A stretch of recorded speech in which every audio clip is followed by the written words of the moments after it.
యేసుక్రీస్తునాథుని యందు మిగిలి ప్రియ సహోదరి సహోదరులారా, తపస్సుగాల ధ్యానంలోనికి మీకందరికీ స్వాగతం, సుస్వాగతం.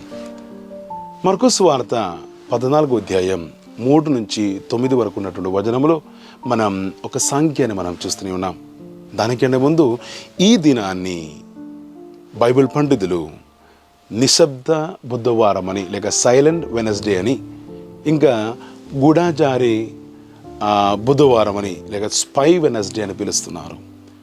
నిశ్శబ్ద బుధవారం అని చెప్పడానికి ఉన్నటువంటి కారణం, ఈరోజు యేసుప్రభు బహిరంగంగా ఏమీ కూడా చేసినట్లు మనం చూడడం లేదు. ఆయన తన యొక్క చివరి పాస్కా గురించి ఆయన సిద్ధమవుతున్నటువంటి ఒక రోజుగా ఈ రోజుని భావించారు. కావున ఈ రోజుని నిశ్శబ్ద బుధవారముగా మనం మార్చేస్తున్నారు. గూఢాచారి బుధవారం ఎందుకు చెప్తున్నానంటే, యేసుప్రభుని అప్పగించడానికి ఉన్నటువంటి పనిని యూదా ఇస్కరియోతు స్వీకరించినటువంటి రోజే ఇది. కావున ఈ 2 అంశాలను మనం అర్థం చేసుకుంటూ మార్కు సువార్త 14వ అధ్యాయం 3 నుంచి 9 వరకు ఉన్నటువంటి వచనాన్ని మనం అర్థం చేసుకుందాం. బెదాలియాలో ఉన్నటువంటి సిమియోను అని ఒక కుష్ఠరోగి యొక్క భవనంలోనికి యేసు ప్రభువు భోజనానికి వెళ్ళడం, ఆ భోజనం చేస్తున్నటువంటి సమయంలో పాపినైనటువంటి ఒక స్త్రీ వచ్చి యేసుప్రభు యొక్క పాదములను కడగడం, ఆమె తీసుకొచ్చినటువంటి విలువైనటువంటి జడమాసి పరిమళ తైలముతో యేసుప్రభుని అభిషేకించడం, అక్కడ యూదా ఇస్కరియోతు చెప్తున్నటువంటి మాటని మనం చూస్తున్నాము. ఎందుకు ఇది వ్యర్థముగా చేస్తున్నారని అడుగుతున్నారు. లేక ఇది అమ్మినట్లయితే, ఇది చాలా విలువైనటువంటి పరిమళ తైలం కదా, ఇది అమ్ముకునేటట్లయితే ఆ డబ్బుతో పేదవాళ్ళకు సహాయం చేసుకోవచ్చు కదా అని యూదా ఇస్కరియోతు అడుగుతున్నట్టు మనం చూస్తూనే ఉన్నాం. ప్రియమైన సహోదరులారా, యూదా ఇస్కరియోతు, అదేవిధంగా ఈ మరియం, ఈ 2 వ్యక్తులు మన యొక్క జీవితంలో ఉన్నటువంటి, లేక మన యొక్క సమాజంలో ఉన్నటువంటి 2 భావాలను మనం అర్థం చేసుకోవచ్చు. ఒక వ్యక్తి తనకున్నది అన్నీ కూడా దేవునికి సమర్పించిన తర్వాత ఇంకను సరిపోలేదే అని చెప్పేసి బాధపడుతున్నటువంటి ఒక వ్యక్తిని మరియలో మనం చూసినప్పుడు, యేసుప్రభుకి విలువ లేకుండా ఆయనని తక్కువగా విలువ వేసినటువంటి యూదా ఇస్కరియోతును మనం చూస్తూనే ఉన్నాం.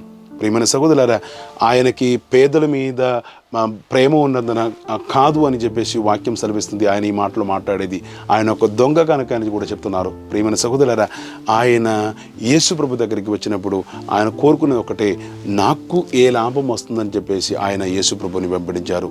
ప్రియమైన సహోదరులారా, మన యొక్క సమాజంలో, మన యొక్క జీవితంలో కూడా ఒక యూదా ఉన్నాడు అని మనం అర్థం చేసుకోవాలి. దేవునికి ఇవ్వవలసినటువంటి గౌరవాన్ని, దేవునికి ఇవ్వవలసినటువంటి సమయాన్ని మనం ఇవ్వకుండా, అది ఇచ్చే వాళ్ళని మనం విమర్శించినప్పుడు, దానికి వ్యతిరేకంగా మారినప్పుడు, ప్రియమైన సహోదరులారా, మనలో ఇటువంటి ఒక యూదా ఇస్కరియోతు ఉన్నాడని మనం గ్రహించుకోవాలి. అదేవిధముగా తన దగ్గర ఉన్నటువంటి ఆ శ్రేష్టమైనటువంటి దాదాపు 1 సంవత్సరం ఆమె కూలి పని చేసిన తర్వాత ఆమెకి దొరుకుతున్నటువంటి డబ్బుతోని ఆమె సంపాదించినటువంటి ఒక తైలం కావచ్చు ఇది. అదేవిధముగా ఒకవేళ అది పిత్రార్జితమైనటువంటి ఒక వస్తువు కూడా కావచ్చు కానీ దేవునికి సమర్పించినప్పుడు పరిపూర్ణముగా ఆమె దానిని సమర్పిస్తున్నారు. ఆ పాత్రను కూడా పగలగొట్టినట్లు మనం చూస్తూనే ఉన్నాము. యేసు ప్రభు ఈమె చేసినటువంటి పనిని 4 విధాలుగా ఆమె పొగడుతున్నారు. ఒకటి, ఈమె చేసినటువంటి పని మంచిదని అంటున్నారు. ప్రియమైన సహోదరులారా, ఒక్కసారి అయినా మనం చేస్తున్నటువంటి పని, దేవుని కోసం మనం చేస్తున్నటువంటి పని చూసి దేవుడు మనల్ని ఈ విధంగా పొగడే విధముగా మనం చేస్తున్నామా లేదా అని మనం ఆత్మపరిశోధన చేసుకోవాలి. రెండవదిగా, ఆమెకి తోచిన విధముగా ఆమె సహాయం చేసింది అని అంటున్నారు. ఆమె శక్తిని కొలది ఆమె సహాయం చేసింది అంటున్నారు.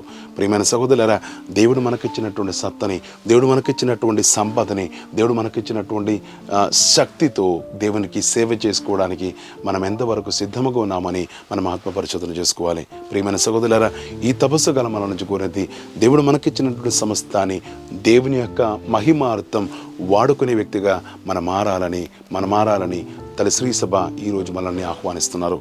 మూడవదిగా, యేసు ప్రభు ఆమెను పొగిడినటువంటి విధం, ఈమె చేసినదన్నీ కూడా నా యొక్క సమాధి కోసం, లేక నన్ను సమాధి చేసుకోవడానికి ఆమె చేసిందని చెప్పేసి, నా సమాధి దినములకు ముందుగా ఆమె చేసిందని చెప్పేసి యేసుప్రభు అన్నారు.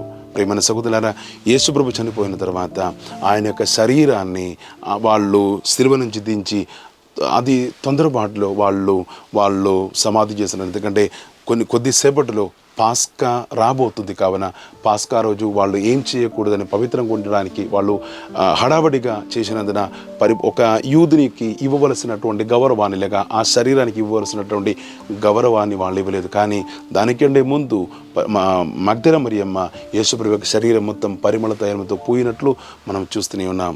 4వదిగా యేసుప్రభు పొగడినట్టు ఈమె చేసినటువంటి ప్రతి కార్యములు సువార్త ఎక్కడైతే ప్రకటింపబడతాయో ఆ రోజు అక్కడ కూడా ప్రకటింపబడతాయని చెప్పేసి అంటున్నారు. ప్రియమైన సహోదరులారా, సంతోషపూర్వకంగా మనం దేవునికి చేసినటువంటి ప్రతి కార్యములు కూడా దేవుడు గుర్తించి మనల్ని కూడా ఆయన పొగడుతారని మనం అర్థం చేసుకోవాలి. కావున ఈ తపస్సు కాలం యొక్క చివరి క్షణములకు వచ్చినప్పుడు ఈ మగ్దల మరియమ్మలాగా దేవునికి ఇవ్వవలసినటువంటి గౌరవాన్ని ఇచ్చి, దేవునికి ఎంతగా ఇచ్చినా కానీ సరిపోలేదని భావంతో మనం దేవుని సేవ చేసుకోవడానికి మనం ప్రయత్నం చేసుకుంటాం.